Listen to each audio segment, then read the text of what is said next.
Hello and welcome to Self-Love is the Best Drug. I am Jaquana and here we talk about all things self-love and personal development. Today I want to talk to you guys about Plato's allegory of the cave. Now, and I first heard this story in college and I understood it, but I feel like I've recently made a deeper connection with it and I want to speak to you guys about it. So if you don't know, Allegory of the Cave is a story about, let's just say there was 3 people locked up in a cage. Not a cage, a cave. Now inside the cave they were facing a wall. Now if you don't know the story, just look it up, but I'm just going to give you guys a brief summary of what's going on in the story. So inside the cave, they are facing a wall. And they're facing a wall, but there's like people walking behind them. But they're chained and locked up, and their face can only face that wall. They can't turn their heads. So on the wall they can see the reflections of people walking by, and the people walking by walk by with like little stick figures of animals and trees and things of that nature, but they have like little signs as they're walking by, but they don't have the actual animals. So just imagine someone facing a wall, and there's fire in the cave too. I really hope you guys know the story because I feel like I'm butchering it, but 3 people locked in the cage. They're facing the wall. The only thing they can see is that wall. They can't turn their neck. They can't see anything else. Now behind them there is fire, and there's people who can walk in between. As the people walk in between, they have like animals and stick figure signs. So when they're walking in between the fire, it's showing a reflection on the cave. So the people who are locked in can see like distorted figures of the signs and things that the people who are walking by is holding. So they can't necessarily see exactly what the animals are, but they see like distorted figures of what's actually happening behind them. So because they've been locked in this cage and they're not able to turn their head, that is their current reality, right? Now, one day, one of them get freed.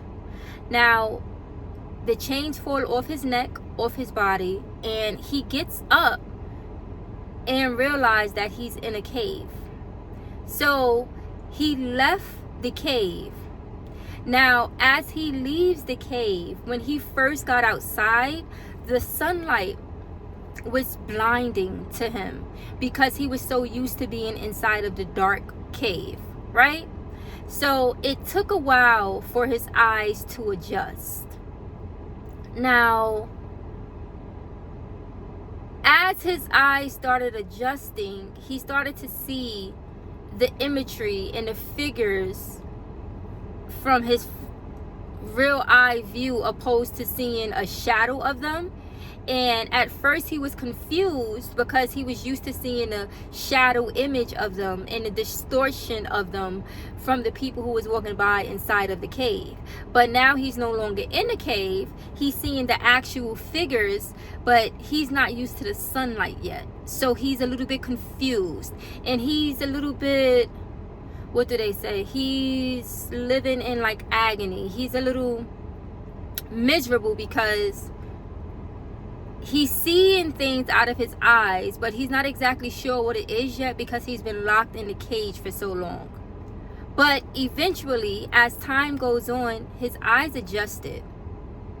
His eyes adjusted to what he was seeing in the real world, and he started to see things for what they was. He started to see real images, like real butterflies and real animals and real things underneath the sunlight. So he got a better understanding, and he got enlightenment from being outside the cave and now being able to see things clearly with his eyes. After his eyes adjusted, so much so, he even looked directly into the sun. And now he can see what really is the light of the world and what's shining down on the things. So now he's out of the cave. He's no longer in there. He no longer have that mindset. So now he's enlightened. And now he's like, wow, I have to go back and share this information with the people in the cave. The only issue is when he go back to tell the people what he's seen outside of the cave. First off, when he first got back to the cave, his eyes is now distorted again, because now he don't know what's going on, and he's like, well, what is this? Oh, that looks weird, because now he knows what's going on outside of the cave. And then he begins to tell the people who's still locked in the cave, hey, there's a whole world out there. This is a cave. Those are shadows on a wall. There's really a whole world out there. You guys have to come. The people in the cave told him he was bugging. Told him he had no idea what he was talking about. He was crazy. Sit down and get comfortable. Don't leave out this cage. You're crazy for doing that. So at that point in time, that person had to make a decision of whether he was going to stay in the cave and leave out, or leave back out to enlightenment. Of course, he left out the cage and continued to live his life, but that is a story basically of a philosopher who goes on an enlightenment journey, who goes to learn more than the environment, who goes to form their thoughts on their own. I guess it's becoming a free thinker. And it made me question, well, basically, when I first learned it in college, our teacher questioned us, like, would you go back to tell the people, or would you continue on your own enlightenment journey? And of course, people want to go back and share that light, but there is a consequence of going to share that light. If the people are not ready for your message, they won't hear you.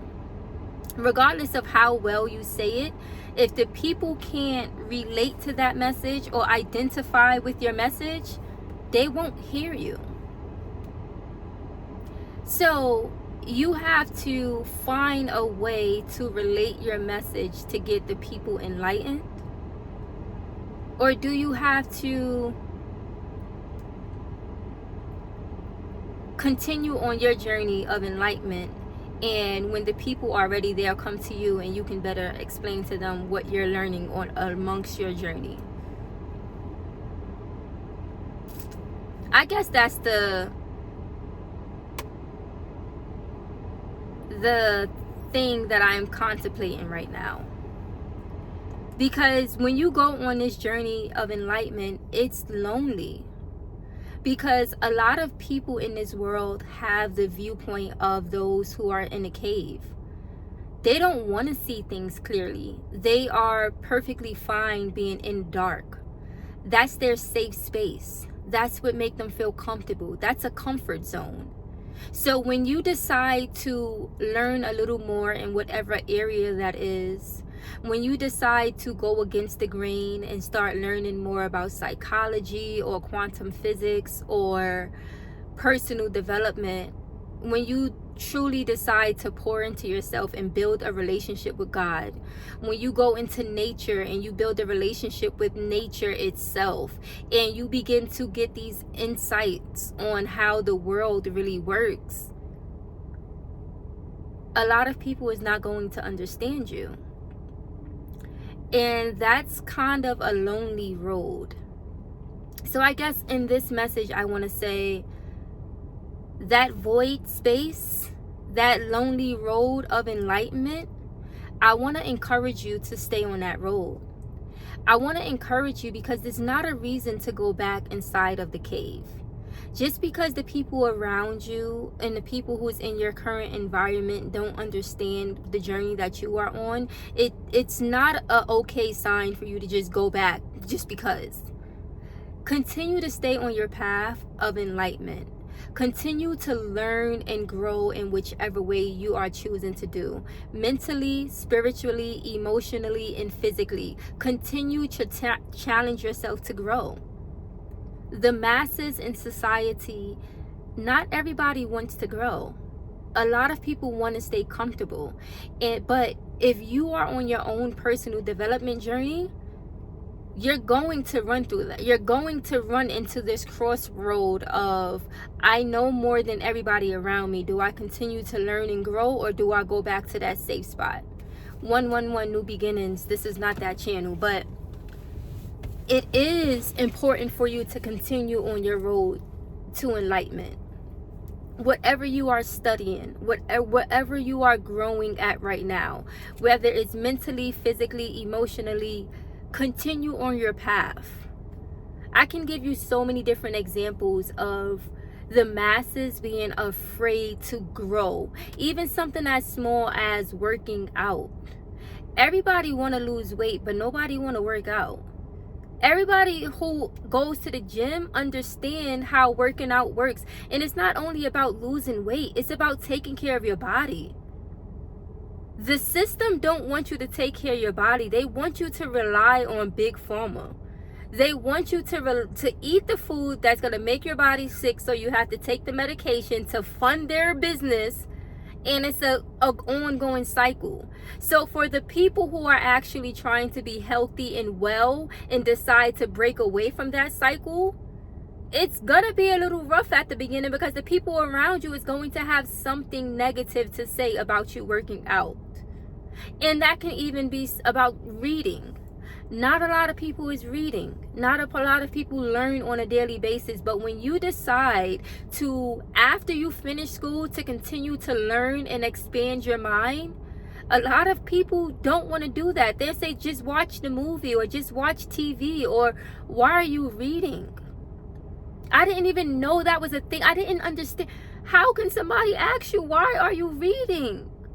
Make it make sense. But people are so programmed to live a specific way because that's how society is ran. They have to have people who don't want to grow, who believe what they say for face value, so they can continue to have control over the masses and things can run the way they're running. But when you decide to step away from that and do something different, you are going to be met by challenges from the masses. Because who are you? Why do you think you're better than us? Even when you start eating fruits and vegetables, they start eating differently. The people who eat the processed food, oh, you think you're better than us because you don't eat? Huh? Even when you decide not to drink or smoke, even when you decide not to entertain substances, people at parties are asking you, well, why are you not drinking? Well, how does that make sense? People are going to challenge you when you decide to step away and grow. People are going to challenge you when you decide to love yourself and to pour into yourself in a different way. And this message is basically here to encourage you to continue on your path, whatever that is, because there's so many different avenues to learn and grow and explore this human life. So whatever path you're on, no matter how different it may seem to the people closest to you, I want you to continue on that path. This is a message to encourage you to continue on that path. Continue to go wherever God is guiding you. Just because it's a lonely path doesn't mean it's the wrong one. Like, for instance, I'm about to bring it back to basketball and Kobe Bryant. Speaking about productivity and becoming better every day, becoming 1% better every single day, working on yourself to become 1% better every single day. The masses won't do that. They're gonna look at you like you're crazy. Oh, you're doing that over and over and over again? Oh, that's boring. That's boring. I'm getting better 1% every day. Excuse me. At the end of the year, I'm going to be 365% better than I was last year. I thought the goal of being human was to become better on a daily basis, to show up as your highest version of yourself, to love and pour into yourself, to be a human representation of God. Is it not? Am I confused? I'm not. I'm joking. But all that to say, Whatever path you're on, continue to walk in your path. You may be in a season of solitude, but understand there is so much for you, so much space for you to learn and grow in whatever direction you choose to go. As long as you keep an open mind and stay curious about the world and understand that we all have free will, continue on your path. Don't allow your surroundings or environments to make you feel too big to where you have to shrink yourself to make them feel comfortable. Continue to move forward on your own self-love and personal development journey. We all have different paths, and we all have different interests, and we all have different ways to express ourselves creatively. So whichever path you are on, continue to walk on that path. The people around you may not see where you're going, but it's not for them to see, it's for you to understand. So I'm gonna leave that there. I will see you guys in the next one.